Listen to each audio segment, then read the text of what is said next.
बिस्मिल्लाहिर्रहमानिर्रहीम। अस्सलाम वालेकुम स्टूडेंट, दिस इज सरार फेयर, बायोलॉजी पार्ट 2 चैप्टर नंबर 15। ये आज का हमारा लेक्चर है और इसमें हमारा जो टॉपिक है वो है excretion. It's a very important topic. Excretion, then definition of excretion, उसके बाद excretion in a plant. It's a very important topic. So let discuss about this topic.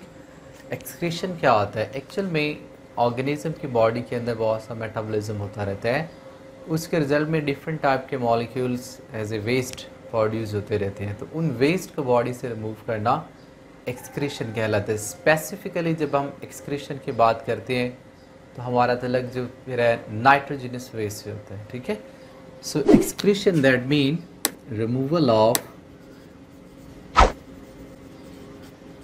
removal of nitrogenous waste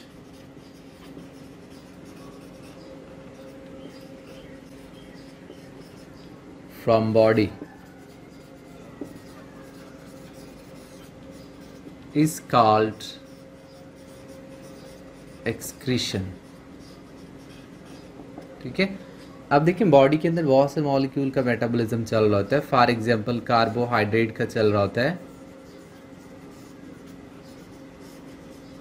उसके बाद for example lipids molecule का चल रहा होता है। इनके रिजल्ट में ज़्यादा से ज़्यादा क्या, कार्बन डाइऑक्साइड प्लस वाटर, ये एज ए वेस्ट प्रोड्यूस होता है। बट अगर आप देखें प्रोटीन की अगर आप बात करें ना, तो इसके रिजल्ट में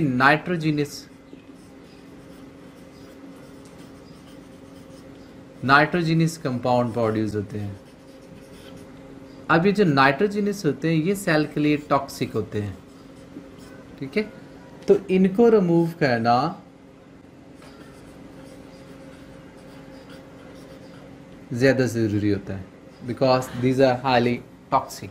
ठीक है, जितने भी ऑर्गेनिज्म हैं, प्लांट हैं, एनिमल है, उनमें मोस्ट टॉक्सिक मटेरियल जो होता है वो नाइट्रोजनस मेटाबॉलिक वेस्ट होता है। So you can define excretion: the removal of nitrogenous metabolic waste from the body or the cell is considered as a excretion। चाहे वो फिर एनिमल्स में हो, प्लांट्स में हो, किसी भी दूसरे माइक्रो ऑर्गेनिज्म के अंदर हो। ठीक है, सो let discuss about excretion in plant.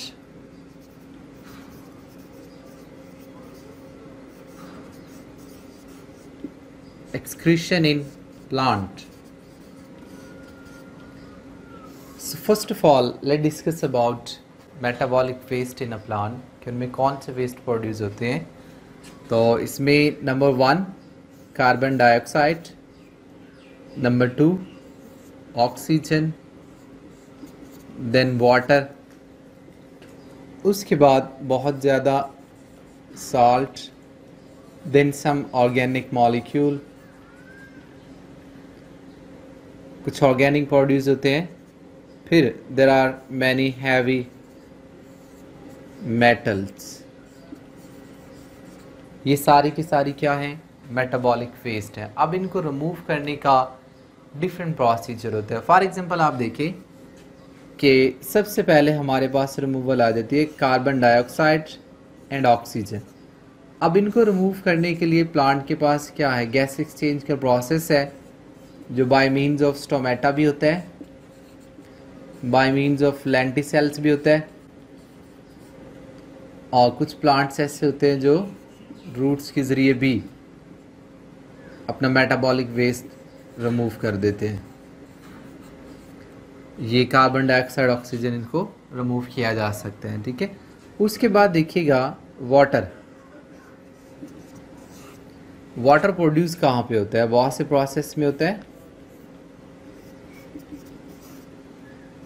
Respiration के अंदर भी होता है, और बाकी भी प्रोसेस होते हैं उसमें भी होता है। अब इसको रिमूव करने के लिए वो करता है ट्रांसपायरेशन।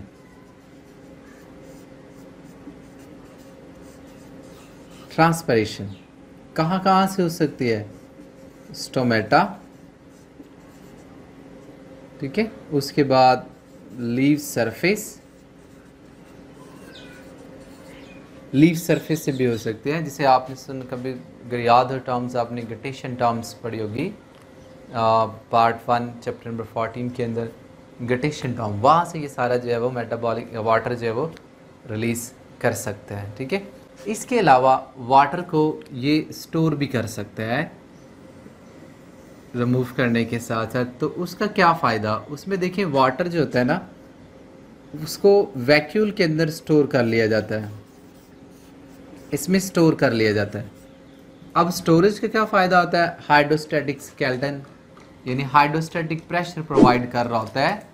जैसे ही आप पानी को स्टोर करते हैं यानी प्लांट पानी को स्टोर करेगा वैक्यूल के अंदर, then it will be a source of hydrostatic pressure जो सेल्स के अंदर टर्जिडी प्रोड्यूस करता है, जिससे लीव्स आर जो आपके पास नॉन वुडी प्लांट होते हैं वो सारे के सारे क्या होते हैं, अपराइट यानी स्ट्रेट खड़े रहने की एबिलिटी रखते हैं। ठीक है, सो दैट मीन कि ये अपना वेस्ट वैक्यूल के ज़रिए भी रिलीज़ कर सकता है। ठीक है, इसके अलावा अगर आप देखें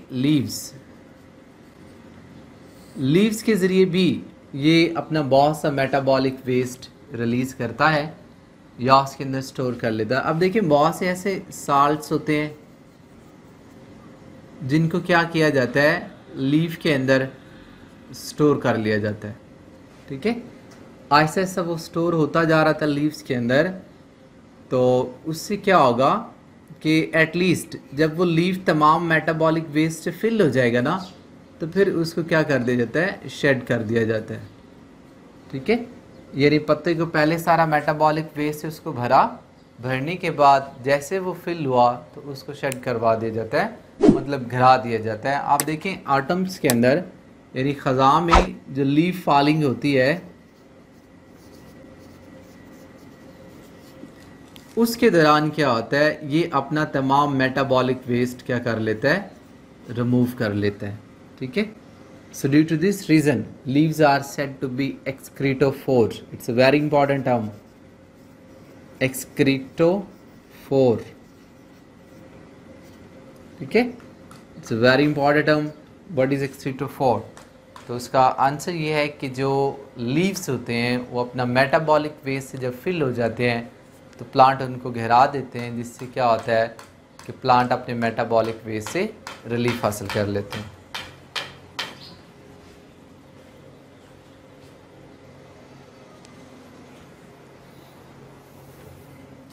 क्योंकि leaves are said to be एक्सक्रीटोफोर।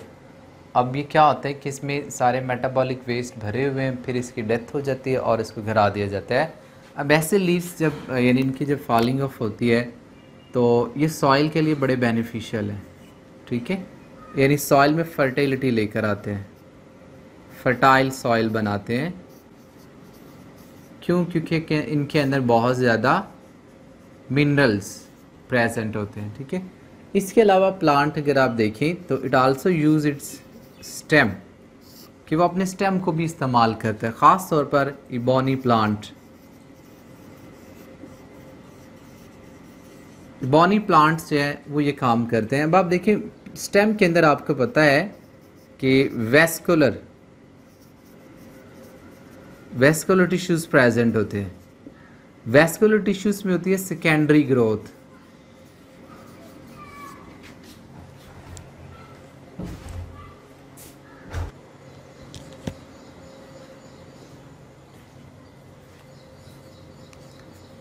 बेटा इबोनी प्लांट्स इनके अंदर वेस्कुलर टिश्यूज़ प्रेजेंट होते हैं और ये वेस्कुलर टिश्यू के अंदर सेकेंडरी ग्रोथ होती है।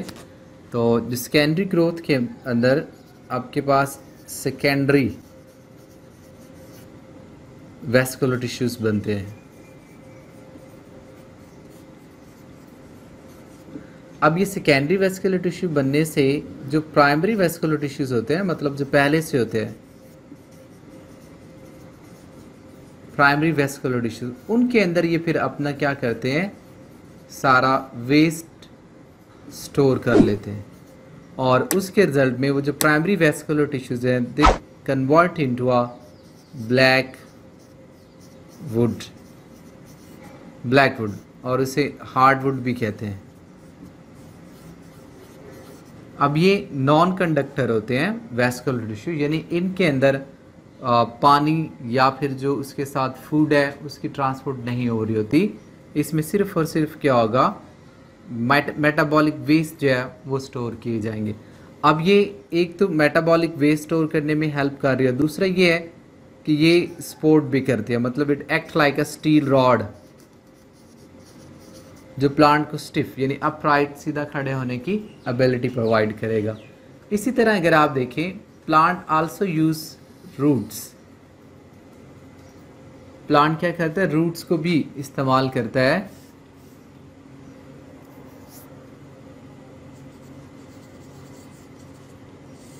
रूट्स को कैसे इस्तेमाल करता है, बहुत से इनके नाइट्रोजनस वेस्ट होते हैं जिनको रूट्स के ज़रिए वो रिमूव करता है, और मोस्टली इन नाइट्रोजनस वेस्ट को वो यूज़ करता है as a chemical weapons.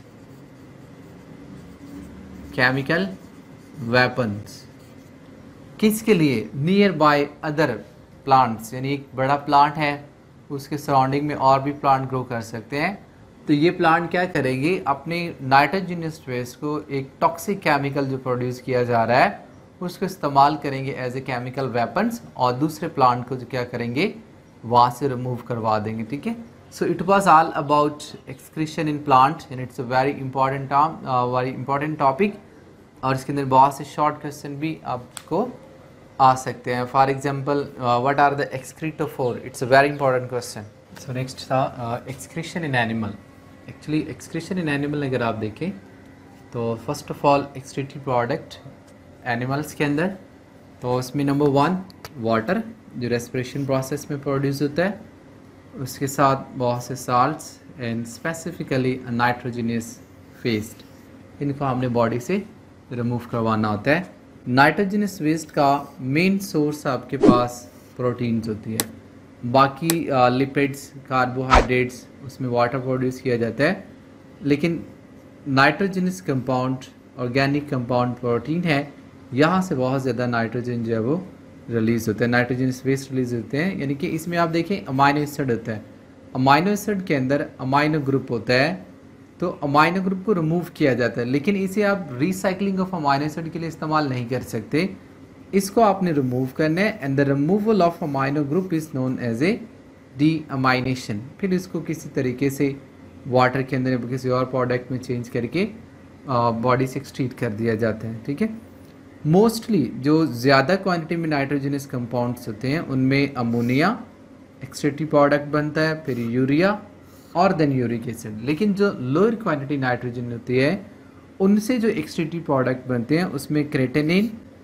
क्रेटाइंस, TMO यानी ट्राई मिथाइल अमाइन ऑक्साइड, और इसके साथ साथ अमाइनो एसिड, देन हाइपोएक्सेंथेनिन और एक्सेंथेनिन। ये प्रोडक्ट एक्चुअल में नाइट्रोजनस बेस्ड जो प्यूरिन एंड पैरीमेडाइन है उनके मेटाबॉलिज्म से ये आती है। नेक्स्ट हमारा टॉपिक है excretory product according to environment, या हम कहते हैं according to the availability of water molecule. So nature of excretory product, इसको देखने के लिए हम पहले देखते हैं कि नाइट्रोजनस वेस्ट आता जो है वो कहाँ कहाँ से है, यानी किन किन मॉलिक्यूल से और कौन कौन से इसके रिसोर्सेज हैं जहाँ से ये आता है। तो हमारे पास दो चीज़ें हैं, नंबर 1 प्रोटीन और उसके साथ साथ न्यूक्लिक एसिड। प्रोटीन से आता है अमाइनो ग्रुप NH2, यहाँ से आपके पास आती है नाइट्रोजन बेस। अब इसको आगे मॉडिफाइड किया जाता है इनटू डिफरेंट एक्सट्रेक्टिव प्रोडक्ट। ठीक है, इन दोनों से जो कॉमन चीज़ ली जाएगी वो है nitrogenous organic group, amino group जिसे आप कहते हैं, वो यहाँ से लिया जा रहा है। अब इसको according to availability of water organism different extractive product के अंदर कन्वर्ट करते हैं। फॉर एग्जांपल आप देखें ऐसे ऑर्गेनिज्म जिनके पास अवेलेबिलिटी ऑफ वाटर बहुत ज़्यादा है, फॉर एग्जांपल बहुत से फिशेस, उनमें क्या है abundant supply of the water, तो ये इसको कन्वर्ट करेंगी अमोनिया के अंदर। अमोनिया एक बहुत टॉक्सिक मटेरियल है, इसको बॉडी से रिमूव करने के लिए मैक्सिमम वाटर रिक्वायर्ड होता है। तो एक्वाटिक इन्वायरमेंट के अंदर कोई जानवर रह रहा है तो डेफिनेटली इसके पास बहुत ज़्यादा अवेलेबिलिटी ऑफ द वाटर मौजूद हैं, तो वो अमोनिया में चेंज करेंगे। अब अमोनिया 1 ग्राम अमोनिया को रिमूव करने के लिए nearly about 500 ml water required होता है। अब एक्वाटिक इन्वायरमेंट है तो बहुत सा पानी अवेलेबल है, फिर इसलिए इसको इजीली रिमूव किया जा सकता है। इसके अलावा अगर आप देखें जिनके पास moderate supply of the water है, फॉर एग्जांपल इसमें टेरेस्ट्रियल मैमल्स, उसके साथ कुछ आप कह लें कि एम्फीबियंस। अब ये ऐसे होते हैं कि जिनके पास moderate supply of the water है, तो ये क्या करेंगे, ये इस चीज़ को कन्वर्ट करेंगे यूरिया के अंदर। Urea as compare to ammonia less toxic है, तो मेटाबॉलिज्म परफॉर्म करके इसी ग्रुप को अमोनिया से फिर इसको यूरिया में चेंज किया जाएगा। ये प्रोसेस बॉडी के ऑर्गन लिवर के अंदर परफॉर्म किया जाता है। अब ये यूरिया जो है इसको इजीली एक्सट्रीट किया जा सकता है with the less concentration of the water, और ये इतना ज़्यादा हार्मफुल यानी इतना ज़्यादा टॉक्सिक भी नहीं होता एज़ कंपेयर टू अमोनिया। तो इसको रिमूव करने के लिए यानी इसका जो 1 ग्राम है उसको रिमूव करने के लिए ऑलमोस्ट 50 ml वाटर रिक्वायर्ड होता है। सो मैमल्स एंड सम एम्फीबियंस, उनकी जो एक्सट्रीटी प्रोडक्ट है वो यूरिया है। क्यों है कि वहाँ पर moderate supply of the water available होती है। ठीक है, इसी तरह आप देखें कुछ ऐसे ऑर्गेनिज्म होते हैं जहाँ जिनके पास वाटर बहुत ज़्यादा कम होता है। फॉर एग्जांपल आप देखें बर्ड्स, या आप देखें इंसेक्ट या रेप्टाइल्स, ये इनकी बॉडी या सेल्स में वाटर की अवेलेबिलिटी बहुत कम होती है, तो फिर ये ऐसी एक्सट्रीटी प्रोडक्ट प्रोड्यूस करेंगे जिससे कम क्वांटिटी ऑफ वाटर के ज़रिए उसको रिमूव किया जा सके। तो वो जो है वो यूरिक एसिड है, यूरिक एसिड। अब यूरिक एसिड एक ऐसा वेस्ट है जिसमें पानी बहुत बहुत कम रिक्वायर्ड होता है।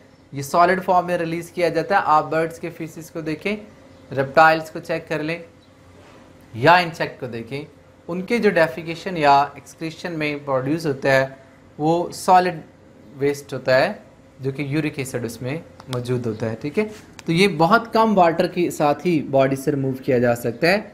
इसके 1 ग्राम के अंदर 1 ग्राम यूरिक एसिड में I think 1 ml water required होता है, इसे इजीली रिमूव किया जाता है। So it's excretory product according to availability of the water. सो ये आज का हमारा टॉपिक था जिसमें हमने डिस्कस किया एक्सक्रीशन एंड उसके साथ साथ excretion in plant and excretion in animal.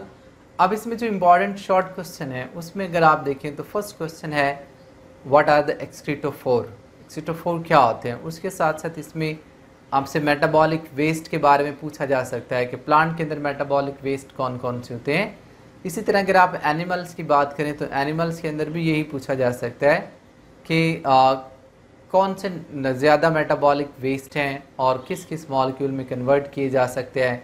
फिर नेचर ऑफ एक्सट्रीटी प्रोडक्ट में भी पूछा जा सकता है आपसे कि अमोनिया, यूरिया, यूरिक एसिड किस बुनियाद पर ये प्रोड्यूस किए जा रहे होते हैं। देन इसमें एक इम्पॉर्टेंट MCQs जो आपसे पूछा जा सकता है वो concentration of water for removal of 1 gram of nitrogenous waste like ammonia के लिए कितना रिक्वायर्ड होता है, उसके साथ यूरिक एसिड के लिए कितना रिक्वायर्ड होता है और इसी तरह उसके साथ साथ यूरिया के लिए कितना रिक्वायर्ड होता है। ठीक है, सो बेटा ये आज का हमारा टॉपिक था। ये दोनों एज ए लॉन्ग भी इम्पॉर्टेंट है, होपफुली कि आपको समझ आई होगी। अल्लाह हाफिज़।